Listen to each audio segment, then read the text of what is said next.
Well, I think games like this are certainly something, if you're a great competitor, you certainly look forward to. Um, I think we all commit, to things in our life.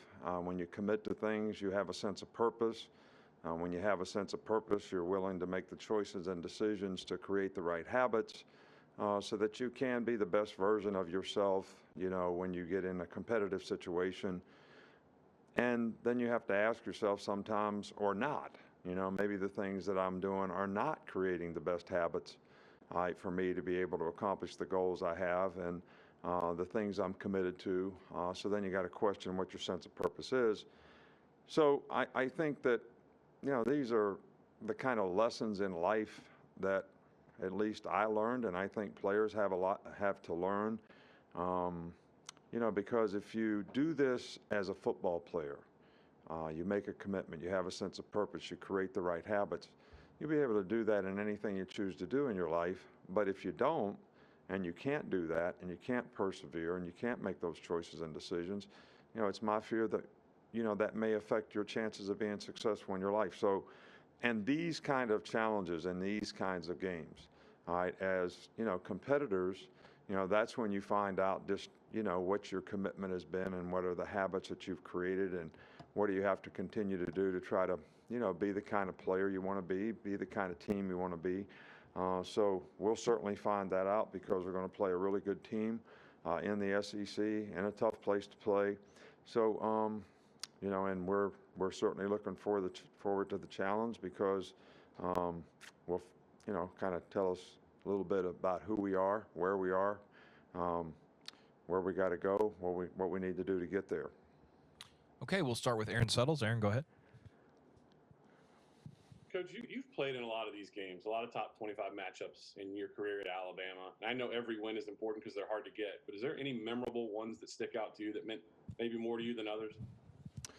Well, the one that means the most is always the one that's coming up next because that's the one you're focused on. That's the one you're thinking about. I don't really think a lot about. I guess the ones I remember the most are the ones we didn't have success in and tried to figure out why. So, but I can't really say that there was any one that was more memorable than others.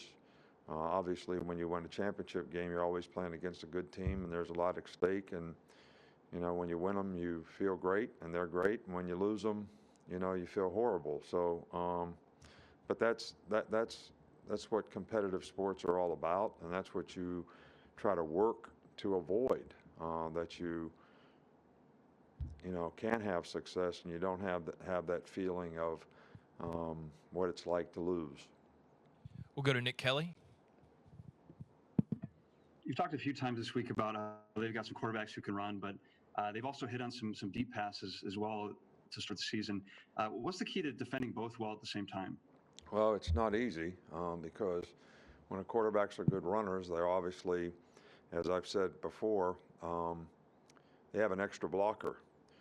So you have to be +1 in a running game all the time, and when you do that, you can't be +1 in a passing game. So, players have to be really disciplined, and you got to do a good job of keeping people cut off, keep people in front of you, have a good understanding of, what we're playing, what we're doing. I think you do have to do a good job of pushing the pocket. I mean, it's a team defense thing. These guys can throw the ball. I've never ever said that they weren't good passers. I just said that they were really good runners, and they are very effective passers, and they've got good skill guys, and they can make big plays. So that's what makes them, one of the best offensive teams in the country. And we'll have to play really well together as a team to be able to slow them down. We'll go to Charlie Potter. Hey, Coach. Just after watching the film of last week's game, what did you think of the way that Drew Sanders played, stepping in there for Chris Allen? Played really well. He did a really good job. I think he was one of the players of the week, I think. But he did a really good job.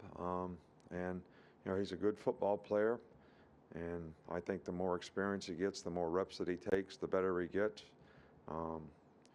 Chris was a really, really good player for us and, a really tough loss for us.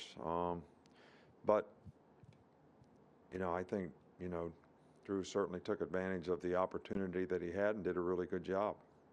We'll go to Michael Casagrande. I know this time last week you were unhappy with some of the practice habits from the team. What have you seen this week in that regard? We've had a lot better energy, a lot better focus. Really practiced a lot better.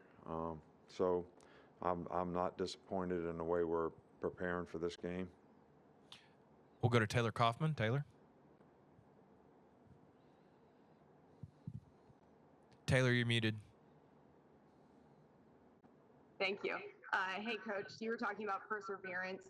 Just talk about how Brian Robinson has shown that and just how his role's evolved.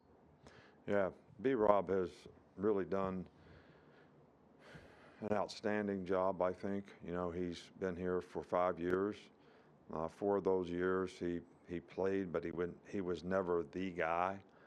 He played on special teams. He played some backup roles. He got some opportunity, probably not as much as he'd like. And then I think he made a tough decision, you know, to say, I want to come back. I want to play. I know I can get much more of an opportunity to show what I can do. And I think so far this year he's done a really, really good job of that. But I do think, you know, you use the word perseverance that, you know, I think is a great example of guys that don't have immediate success and how they focus on development and to continue to improve and continue to work hard rather than get frustrated and make choices and decisions that are not going to help them develop and not going to help them, you know, advance their opportunities to play. And I think, you know, B-Rob certainly never did that.